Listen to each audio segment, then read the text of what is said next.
ایاز تو دیکھ رہا تھا دینے والا ہاتھ کون سا ہے،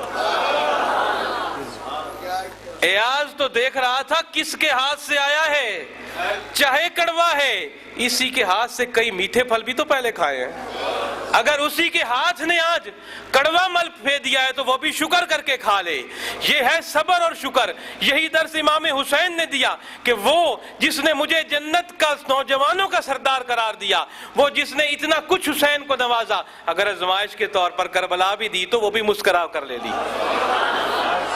بالکل اسی طرح سے ہم مریدوں کو بھی یہ درس لینا چاہیے، اور جو کچھ ہمارے پاس ہے، میرے اور آپ کے پاس ہے، سب اپنے مرشد کا صدقہ ہے، اور دن رات جو کھا رہے ہیں سب اسی کا ہے۔ اگر کسی وقت حکمن کوئی کڑوی چیز بھی دے لے تو شکر کر کے کھا لو، کیونکہ میٹھا بھی تو وہی دیتا ہے۔ اگر اس وقت تو منہ بنائے گا تو پھر تیرا ایمان کہاں کھڑا ہے؟